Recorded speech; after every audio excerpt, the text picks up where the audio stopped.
और आप जब इस पुस्तक को सुन रहे हैं, आप ब्लेस्ड हैं, आपकी फैमिली समेत, आपके बच्चों समेत, आपका जो कुछ भी जुड़ा हुआ है, आपका फाइनेंस, आपका कारोबार, आपकी जॉब, आपकी लाइफ, आपकी स्पिरिचुअल लाइफ, आज वो ब्लेसिंग के नीचे है, ब्लेसिंग की छतरी के नीचे है। सारे कर्ज आपकी लाइफ से रिमूव किए जाते हैं, सारे श्राप आपकी लाइफ से खत्म किए जाते हैं, सारे कर्ज आपकी लाइफ से खत्म किए जाते हैं। आमीन। ऊंचा और खड़कने वाला चाहिए चर्च। हालेलुया। जब रोमी अंपायर ने यह देखा कि जो यूहन्ना है इसका इन्फ्लुएंस बढ़ रहा है, उनको धर्म से मतलब नहीं था, लेकिन उनको पॉलिटिकल मतलब था कि यूहन्ना का जो लोगों के ऊपर इन्फ्लुएंस है वो बहुत ज्यादा है। लोग यूहन्ना की बात बहुत ज्यादा मानने लगे थे। उन्हें मालूम था ये परमेश्वर का सच्चा दास है, तो लोग जो पॉलिटिकल लोग थे वो उससे भय खाते थे और उन्होंने फैसला किया कि हम यूहन्ना को मार देंगे। और जब यूहन्ना को मारने का फैसला हुआ तो उसको बुलाया गया और उसको जलते हुए तेल में डाल दिया गया। और हिस्ट्री बताती है कि यूहन्ना जलते हुए तेल से बाहर आया और उसके शरीर पर एक भी खरोंच का निशान नहीं था। और यह देखकर वो डर गए और उन्होंने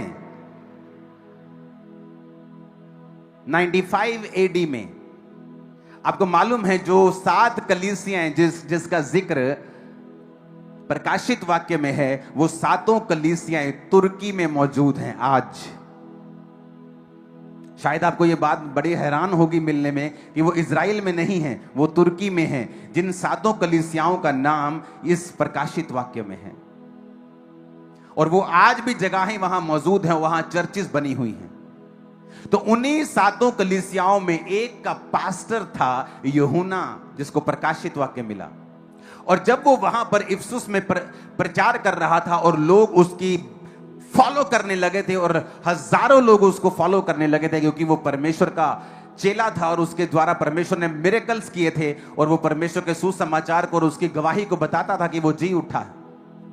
तो इससे भय खाकर रोमी अंपायर ने, उससे राजा ने भय खाया और 95 एडी में उसको बुलाया और जलते तेल में डाला। और वो जब नहीं मरा तो उससे वो डर गए और उसे पतमुस नामक टापू के ऊपर छोड़ दिया गया। ये पतमुस नामक टापू आज के देश, जो आज जहां पे है, उस देश का नाम है ग्रीस। और ये ग्रीस पे पतमुस नामक टापू, जो इसकी जगह इफिसुस, जहां ये पास्टर था यूहन्ना, इसको जब छोड़ा गया वहां से, ये 80 किलोमीटर दूर एक ऐसे आइलैंड पे छोड़ दिया गया जहां आज लोग छुट्टियां मनाने के लिए जाते हैं। उन आइलैंड्स के ऊपर, उन दिनों में वो आइलैंड छुट्टियां मनाने के लिए नहीं होते थे, क्योंकि उन जगहों के ऊपर कोई ज्यादा फसल नहीं होती थी। जस्ट वो आइलैंड होते थे, पथरीले आइलैंड, या वहां सिर्फ पेड़, जंगली पेड़ होते थे।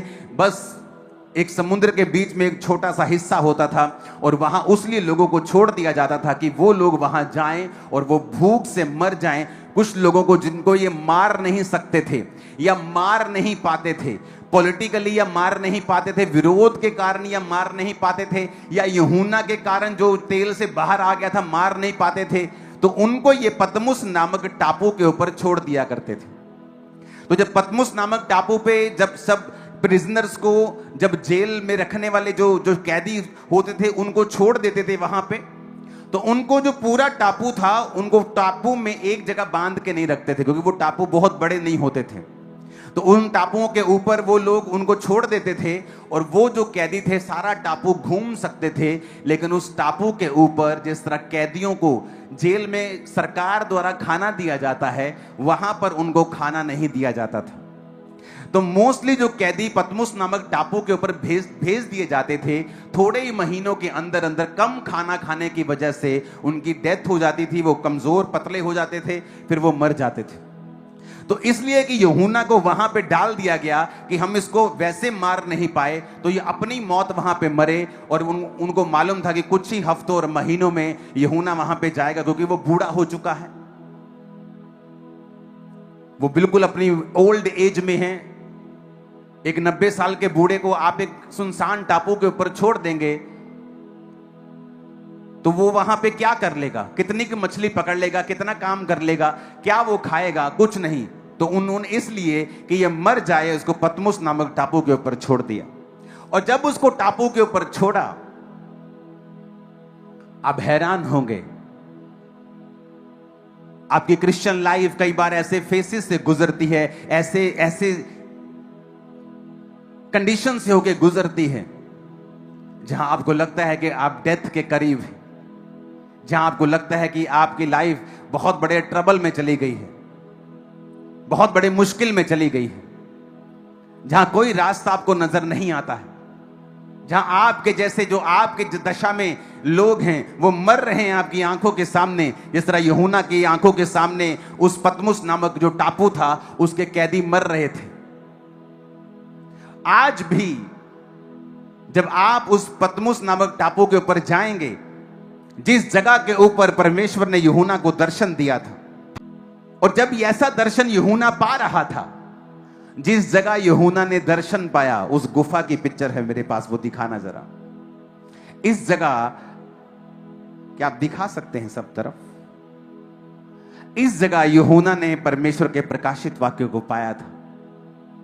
यह पतमुस नामक टापू आज भी है, और जिस जगह उसने परमेश्वर के दर्शन को पाया था वो जगह आज भी वहां मौजूद है, और दुनिया भर के सैलानी वहां जाते हैं हर साल। ये ग्रीस में आज भी मौजूद है। अब यहां पर इस जगह के ऊपर परमेश्वर उसे दर्शन दे रहा है, और उसे वो दे रहा है जो आज तक हिस्ट्री में कभी किसी को नहीं मिला था, जो आज तक जब से धरती बनाई गई थी वो बातें किसी मनुष्य को नहीं बोली गई थी, जो यूहन्ना को इस जगह के ऊपर बताई गई।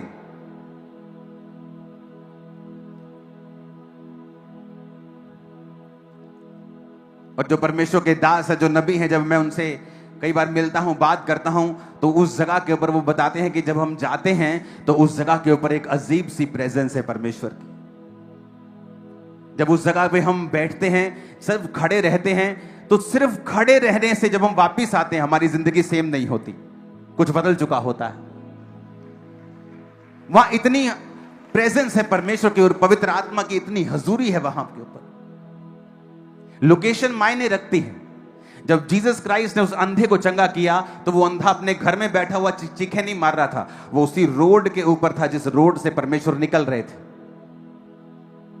जिस रोड से परमेश्वर निकल रहे थे उसी रोड से ही आकर उस 12 साल की लहू बहने वाली औरत ने परमेश्वर के पल्ले को छूकर अपनी शर्मिंदगी को खत्म कर लिया था। जो लोग सोचते विश्वास होना चाहिए, आप कहीं भी चले जाओ, किधर भी चले जाओ, ये रॉन्ग है। लोकेशन मायने रखती है। जिस जगह परमेश्वर काम कर रहा है मायने रखता है। एक विश्वासी को यह पता है आंख की बीमारी होने पर how to go to best doctor, best eye doctors in my area, कैसे ढूंढना है गूगल से। लेकिन जब हीलिंग की बारी हो, डिलीवरेंस की बारी हो, आत्मिक तरक्की की बारी हो, फिर किस चर्च जाना है, यह मूर्ख विश्वासी कभी ढूंढते नहीं, क्योंकि हर एक चीज के स्पेशलिस्ट हैं। लोकेशन मायने रखती है। आज भी वो लोग बताते हैं कि जब हम यहां वहां पर जाते हैं तो जस्ट वहां कोई प्रार्थना भी नहीं, जस्ट वहां पर जैसे खड़े हो जाओ तो परमेश्वर का आत्मा आपको भरने लगता है अंदर से। वो चीजें होने लगती हैं जो कभी नहीं हुई। शैतान के हिसाब से इसे खत्म कर दिया गया है। परमेश्वर कहता नहीं, इस दुनिया का मालिक मैं हूं, इस वर्ल्ड का मालिक मैं हूं, कुछ भी मेरी मर्जी के बिना नहीं होता है।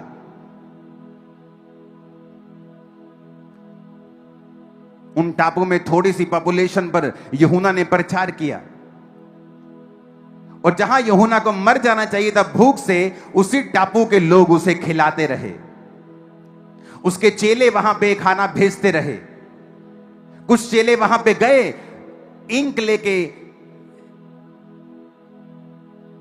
पेन लेके, जो वहां तब के होते थे, खाना लेके, और जो कुछ यूहन्ना ने उन्हें लिखाया उसने वो लिखा। यूहन्ना जिंदा रहा, 18 महीने बाद फिर वापस लौट आया, और फिर अपनी पूरी उम्र भोग कर वो मरा और परमेश्वर में सो गया।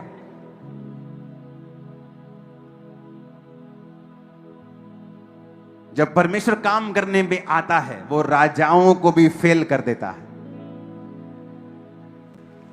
वो ये दिखाता है कि मैं राजाओं का राजा हूं। ये हुकूमतें जो चला रहे हैं, मैं इनके ऊपर हूं जो हुकूमत चला रहा हूं। जब परमेश्वर ठान लेता है कि उसने काम करना है, शैतान को मालूम होता है कि यहां काम हो रहा है। वो जितनी मर्जी कोशिश कर ले, जितने मर्जी काम कर ले, जितने मर्जी कुछ भी कर ले, परमेश्वर के कार्यों को वो रोक नहीं सकता है। उस समय दुख लगता है कि ओह, यूहन्ना को कैसे बंदी बना लिया गया, परमेश्वर ने इसे छुड़ाया क्यों नहीं। लेकिन परमेश्वर जानता था कि मैंने इसे वो प्रकाशित वाक्य देना है जो पॉसिबल नहीं है इफिसुस में रहते हुए कि ये लिख पाए। तो परमेश्वर ने उस टापू में उसे भेजा जो बियाबान था, जो सुनसान था, जहां बहुत ही कम आदमी थे, बहुत कम खाने नाम की कोई चीज नहीं उगती थी वहां पे। बहुत कम खा खा कर कहीं कहीं से कुछ खा लिया, कोई मछली खा ली, कहीं कोई नारियल पी लिया, तो लोग स्टारवेशन से, भूख से और कमजोर होकर वहां पे मर जाते थे। लेकिन परमेश्वर का कार्य देखो, वो कहता है सब बातें मिलकर भलाई को पैदा करती है जो मुझसे प्रेम करते हैं, अर्थात वो जो मेरी इच्छा के अनुसार बुलाए गए हैं। आपकी लाइफ में कई बार आपको लगता है कि ये क्या हो गया, इतनी बड़ी मुसीबत कैसे आ सकती है, लेकिन आप नहीं जानते उस मुसीबत से परमेश्वर एक बहुत ग्रेट चीज निकालने वाले हैं। वो ऐसी ग्रेट होगी सदियों तक याद रखा जाएगा उससे। वो ऐसी ग्रेट होगी जबकि 7 पीढ़ियों तक, 1000 पीढ़ियों तक जाएगी। वो ग्रेटनेस ऐसी आपके स्पिरिट में परमेश्वर डाल देगा। जो श्राप आपकी जनरेशन से चलता आ रहा था, अब आपकी लाइफ में जो डीएनए वो चेंज हो चुका है। जो सक्सेस का डीएनए आपकी लाइफ में परमेश्वर डाल चुका है, वो जब तक यीशु मसीह नहीं आएंगे, चाहे 1000 पीढ़ियां हो, अब वो पीढ़ी दर पीढ़ी आपकी लाइफ से जाएगा। क्या ये छोटी बात है चर्च? नहीं, ये छोटी बात नहीं है, क्योंकि परमेश्वर जो कर रहा है वो बड़ा है। जो आपकी लाइफ में वो कर रहा है वो बड़ा है। आपको स्पिरिचुअल आईज ओपन करनी होगी और परमेश्वर के सामने देखना होगा, क्योंकि वो आपकी लाइफ में उस छोटे से दुख से, उस छोटी सी पीड़ा से, उस छोटी सी परसिक्यूशन से जो आपकी लाइफ में हो रही है, वो बड़ा कुछ करने के लिए जा रहा है। इमेजिन करो, जब यूहन्ना को वहां से भेजा जा रहा होगा, लोग रो रहे होंगे कि हो हमारे जीवन में कलेश आ गया, परसिक्यूशन आ गया। लेकिन वहां पे क्या हुआ? वहां पे प्रकाशित वाक्य नाम की दुनिया की सबसे उत्तम, दुनिया का सबसे उत्तम अध्याय, दुनिया की सबसे उत्तम पुस्तक की सबसे उत्तम पुस्तक वहां पे लिखी जानी थी। उन 18 महीनों के पीरियड में यूहन्ना ने वहां यीशु मसीह को साक्षात देखा और उस पुस्तक को लिखा। इमेजिन करो वो ग्लोरी कि उस केव में परमेश्वर आपको दर्शन दे रहे हैं। और वहां अगर आप केव को जाके घूमेंगे तो वहां पे केव में जब यीशु मसीह ने दर्शन दिया था, वहां 3 दरारें आ गई थी केव में। उस गुफा में 3 दरारें हैं, बाप, बेटा, पवित्र आत्मा।